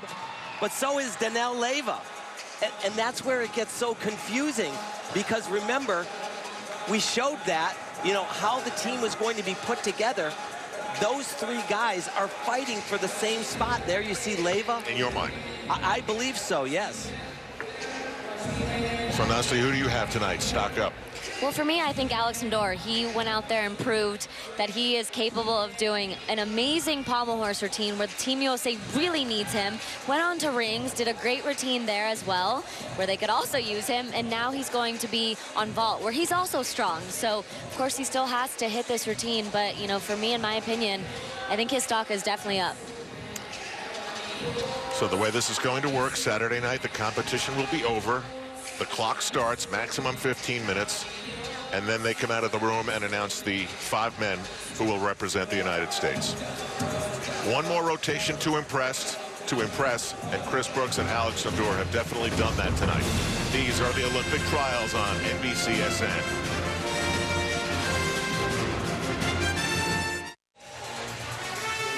That's quite a sight, and this August, the world will come together in Rio de Janeiro, Brazil. Athletes from across the globe competing for country and Olympic gold. The 2016 Olympic Games coming August 5th to the networks of NBC Universal. Sam Mikulic righted the ship here tonight. Let's find out a little bit more. Here's Andrea. Well, Al, after the rings, Sam Mikulic was bleeding from both of his wrists, so he left the floor with a trainer, went back into the locker room, got wrapped up, came back out to warm up for vault, but you could see the blood starting to seep through the tape, so they just went back again, and he's being retaped. He was taking off the old tape and putting on new again. He looks okay. Thoughts, Tim? Yeah, so what happens with that is the guards, the grips that you wear on your hands, they dig into your wrists. And when you've been doing a lot of work, working really hard, It just happens. Takes blood, sweat, and tears, right?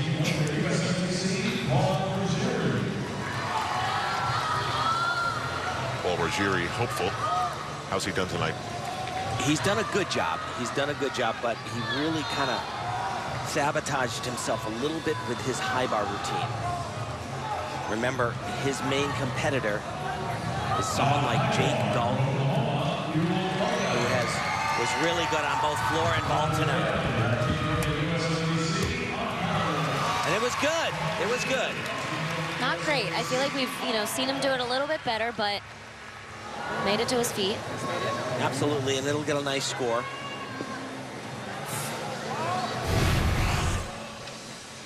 So very unorthodox, though. He does a half turn onto the board, then watch, quickly does another half turn, rebounds off that table, does a front flip with 1.5 twists. You can see it's a little bit of form in the air, dangerously close to stepping over that line, but he doesn't.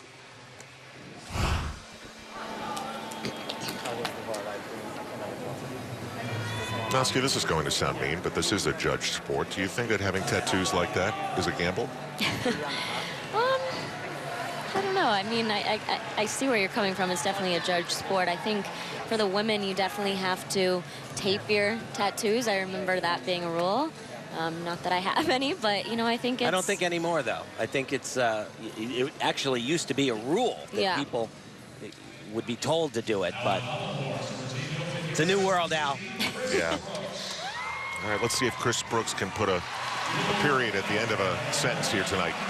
If he can average 14.5 on pommel horse today and tomorrow, then he makes his case so much stronger. He was not able to do that at the national championships. He hit, but his highest score was a 14.2. And Chris actually can do horse. But some people who have a good swing like him, their whole career, they struggle here in competition. This so far is really good for Chris Brooks. A little bit of a struggle there at the end.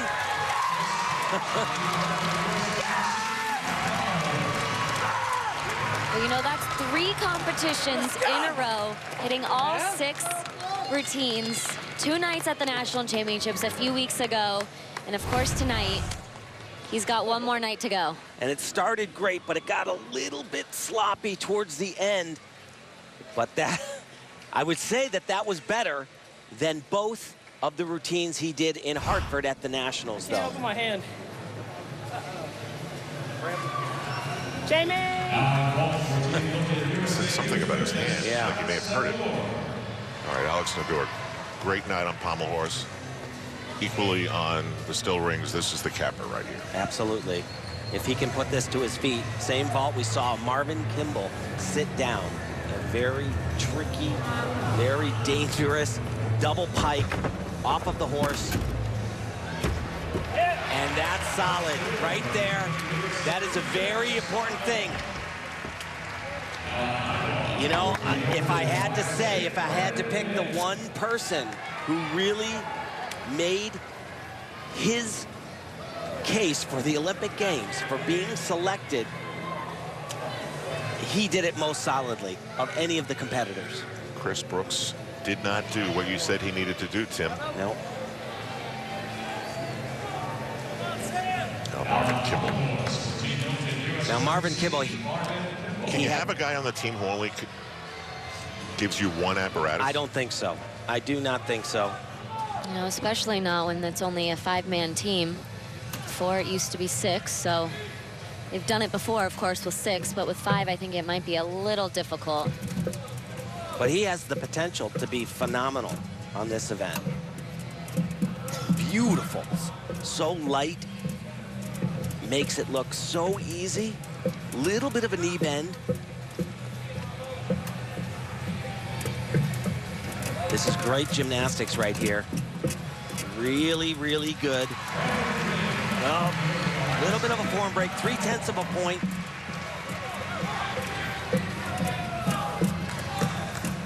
Very long exercise, exhausting to get through this. Wow.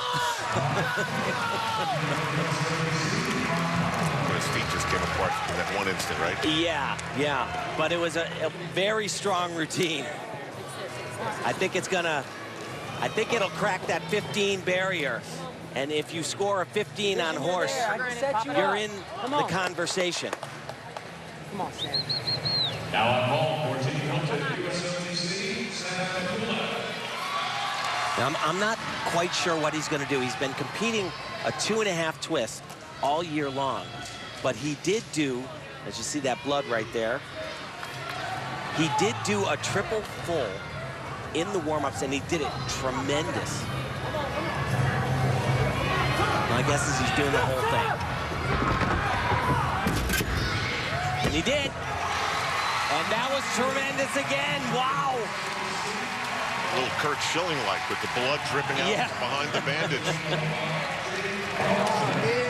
Really rough start, first 2 events, but wow, was he fabulous after that.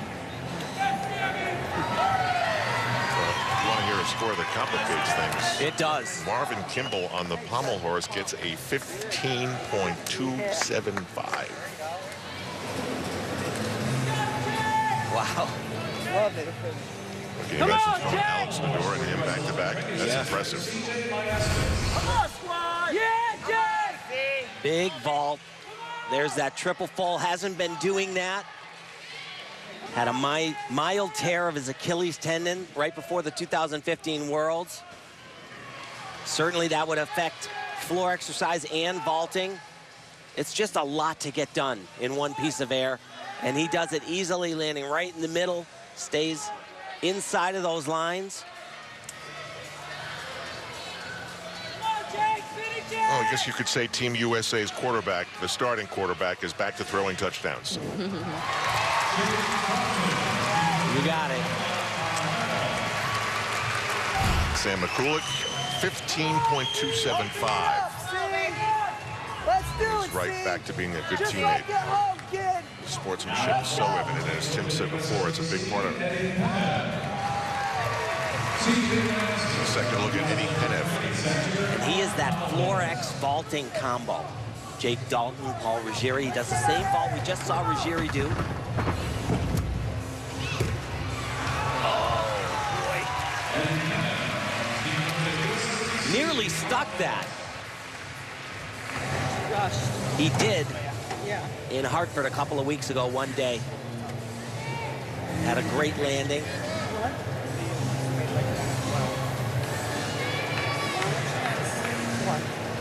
So again, nothing gets decided tonight. No score really means anything final.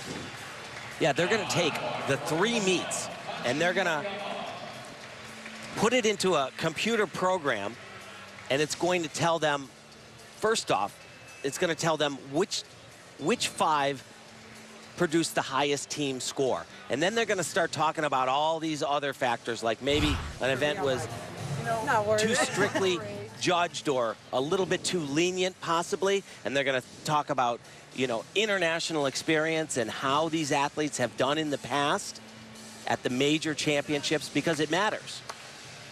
So they've got a program that is going to tell them which 5 guys interchange, give them the best score. Absolutely. And what they most likely will do is, because it's a 4-meet competition, they'll look at it, the average from the 4 meets, but they'll also drop one of the scores for the guys and then take a look at that.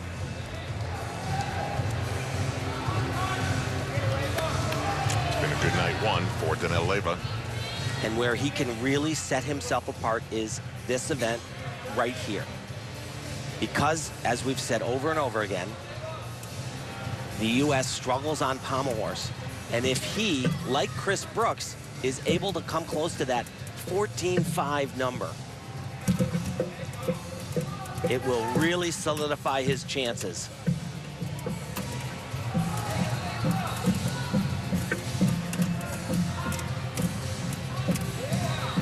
Very good so far. This is tricky for him sometimes. Not today. Does he have the stamina? That's what it comes down to right now. Can he fly up to that handstand? And he did. That is a big routine. That might be the biggest routine of the night.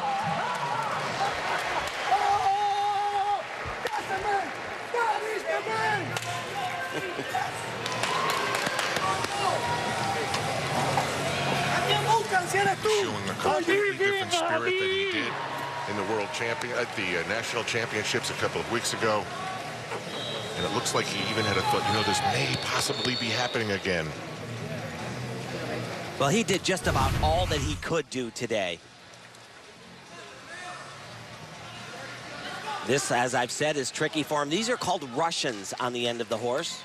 He's spinning his body as he's circling. Nice form. The dismount is so critical because you're so gassed at this point. He gets up to that handstand. That's a pretty good routine. This should get a good score.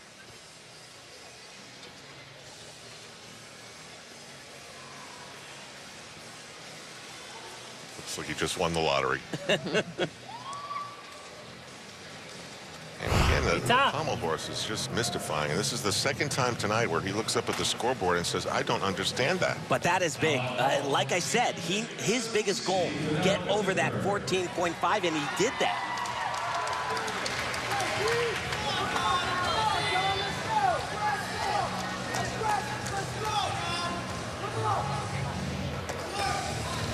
Big vault here for Danielle Wittenberg.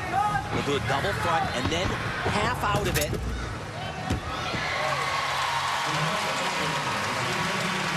And you saw him on rings. You see him on high bar, or excuse me, on vault right there. It's just they'd be hard-pressed to not take this guy on the team. He brings so much. We'll just count the names real quickly off your hand. You've got McCulloch, you've got him, you've got Leyva, you've got Orozco, if you really like experience. There's one more spot there. Yeah. Well, yeah. I don't think if that's your group. Right. I don't think that Leyva and Orozco can make the same team. I don't think that'll happen. Well, someone's going to be disappointed, I guess, is where we're going here. Absolutely. And you got to remember, Chris Brooks, he had a tremendous night as well. Double front flip, and then he spots the ground right there, unfurls his body, does a half twist. Very difficult ball. Along with Alex Nador as well. And Wittenberg gets a 15.15. Pommel horse, Akash Modi. He's a bubble guy. And remember, pommel horse is that big question mark. The USA was winning the World Championships going into their last event, and they had a disastrous performance in Scotland in 2015 and dropped all the way to 5th place. Akash Modi can get the job done on pommel horse.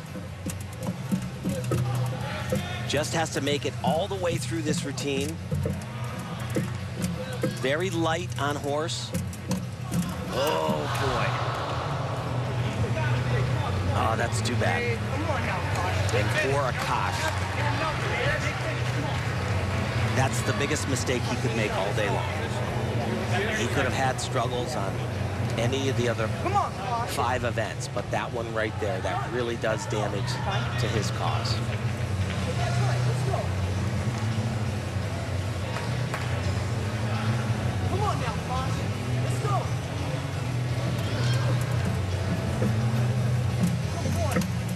Travels across the horse. He can really fly up on this dismount, and he does, but really unfortunate, and it's going to really hurt his chances. And he knows it.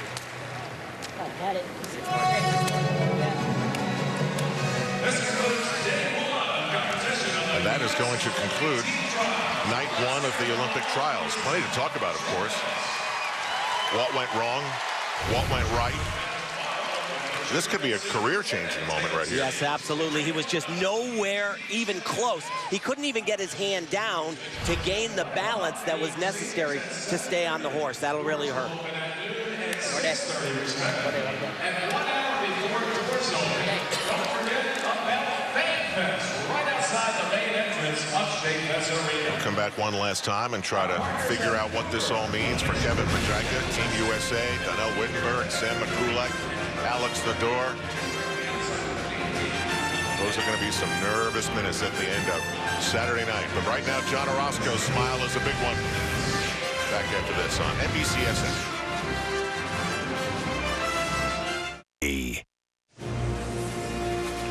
Sam McCulloch stumbled in the beginning but found his way. He's the leader after night 1 in the Olympic trials. Night 2 is on Saturday night. Now it's time for the move of the day presented by Kellogg's, which is a great way to start. And this is a great way to start in an event like this. Absolutely.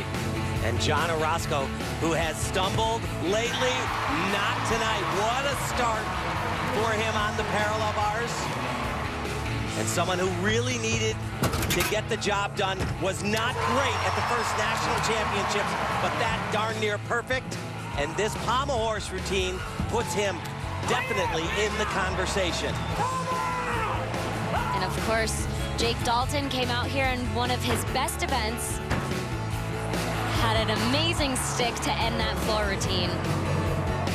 And Chris Brooks, of course, we said after the national championships, he was second in the all-around behind Sam McCulloch. And tonight he proved himself again, hitting all 6 events. And Alex Nador, on his very best event, the pommel horse, nailed it when it really counted. That's the move of the day presented by Kellogg's. What gets you started? Let's go down on the floor with Andrea Joyce. Well, Al, John knew that he had to have a better performance here than he had at Nationals. What was the key for you for the improvement, the biggest key? For me, I just kind of let go of the outcome, and I took it moment by moment, and I think that really helped me in the end. So honestly, I can't believe it's over already, day 1. So I'm happy with the position I put myself in. How much do you think you helped yourself with your performance tonight when you look at the selection committee? I think I definitely put myself in a good position, especially going into day 2. I did a lot better on all of my routines today than national championships, so I'm good. It's good. I'm keep improving. So. And what about the decision not to do all around? I think it was good for me because floor and vault are not my strongest, and I really just want to capitalize on what I'm strongest on and really show my worth to the team. We used to see you smile a lot. We have not seen you smile much lately, not at Nationals and not here this week. What's the difference for you? I like to smile after I do a good routine, and then I can kind of relax and say, that was good. I can smile. But before I go, I need to focus, and I need to keep my head in the game. So. All right, well, it's nice to see you happy. Congratulations. Thank you very much. Al? All right, Andrea, so the way Tim has described it, the selection committee is going to combine 4 meets. The 2 that made up the national championships a couple of weeks ago, and the 2 that are going to come here in the Olympic trials. Now, the men's final standings at the P&G championships look like this. Sam McCulloch over Chris Brooks and Jake Dalton. Now, you take those numbers and combine it with what we've seen tonight, and Sam McCulloch is a huge lead, and that's the way we talk about him, the way we do. And then you have Chris Brooks. That's very interesting. And then you have Jake Dalton. And look who is 4th, Akash Modi, and Donnell Wittenberg, and then the Oklahoma Sooner, Yul Moldauer. And I'm Al Troutwig along with Tim Daggett and Nastia Lukin. And we're going to hear from Andrea Joyce right now. Yes, Al, I'm with Donnell Leyva, and you had said coming into this competition that you didn't mind being an underdog. How much did you tap into that to help you tonight? To be completely honest, I kind of just went with my routines. I went with my preparation. I wasn't really thinking about, like, my placement. I wasn't thinking about where I wanted to end up. I was just thinking about, like, all right, I've done this so many times in the gym. Let me just, like, repeat it here. How huge was that pommel horse routine in the last rotation? It felt really, really good. I mean, I kind of screamed a little bit loud. Sorry. But, yeah. I wonder who you get that from. Yeah. I don't know, my mom, maybe? You and John both knew that you had to come in and do better than you did at Nationals. What are you happiest with? I'm happiest with the fact that my preparation worked the way that we intended it to. You know, I'm happy that the strategy that Ying put into place is working, you know, and it's actually coming to fruition. So I'm just happy. And if you got to talk to the selection committee right now, what would you tell them? How would you make your case to make this team? I would just say just watch, honestly. All right, congratulations. Good luck. Thank you. Al? Andrea, that was a certainly well-deserved, confident comment. Do you feel differently at all compared to before the night started to now? Yeah, absolutely. You know, there were a lot of questions that were mostly surrounding Daniel Leyva, but he really silenced them. If he can do it again, I don't know how you don't put him on the team. The problem is it's so tight because his competitors are John Orozco and Chris Brooks, who were also excellent. All right, let's check this out. Chris Brooks, Daniel Leyva, and John Orozco. You talk about, Tim, in your theory that they are all competing for the same spot. If you combine their scores on pommel horse, Chris Brooks is at 14. Daniel Leyva is an average 14.141. And John Orozco is just behind him at 14.425. So advantage Leyva. Now let's go to parallel bars. 15.55 to 15.35 to 15.183. Advantage Chris Brooks. Now let's go to the high bar. And it's 15.541 to 15.041 to 15.375. Advantage Chris Brooks, which means, as far as that's been put together, he takes 2 out of the 3. What do you think about that, Nastia? Well, I definitely think he came out here and he did an amazing job, and he showed the selection committee that he's not only great on those 2 events where they might need him, but he's been so consistent. In 3 days of competition, he's not had a major mistake, and that is key for an Olympic team. All right, there are many ways to look about this, and now let's talk about Jake Dalton and Paul Ruggieri. You sort of think they're in competition for a spot on the team. Well, floor exercise, edge Jake Dalton by 0.3, a little bit less. And let's go to the vault. Edge Jake Dalton. Absolutely. And what Jake also did is he was very strong today on the still rings, which helps them. And Paul Ruggieri, unfortunately for him today, didn't deliver on high bar like he's capable of doing. Hey, it's coming down to tenths like it always does, right? Absolutely. Now, tomorrow night on NBC-SN, it's the first night of the P&G National Championships, and Simone Biles tries to become the first 4-time national champion. And Gabby Douglas wants to get back to the Olympic Games, and they've got their Olympic trials in 2 weeks. What are your thoughts about tomorrow night? What do you think we'll learn? Well, there's really no real competition for Simone Biles. She is going to go out there and win a 4th national title. But of course, Gabby Douglas and Allie Raisman are coming back. They're trying to make their 2nd Olympic team. They've done a great job so far, and so they just have to keep doing their thing. But of course, just like the men, there's still spots to fill in that 5-person team, so it'll be interesting. All right, what do you think? Well, I have to mirror what Nastia just said. Simone Biles, she can't be beat. She's unbelievable. It's going to be fun. All right. We'll see you tomorrow night. Gymnastics coverage continuing at 8 Eastern and Pacific on NBC with a behind-scenes look at the Ranch, the most famous training facility for Olympic gymnasts. Then the Women's P&G Championships get underway as Simone Biles begins her quest for an unprecedented 4th straight all-around national championship. Saturday night, it's the conclusion of the men's Olympic trials when we will find out who will represent Team USA in Rio. For Tim Dagan and Nastia Lukin, Andrea Joyce as well, I'm Al Troutwig. See you tomorrow night. This broadcast is presented by authority of the United States Olympic Committee and may not be reproduced or retransmitted in any form without the express written consent of the United States Olympic Committee.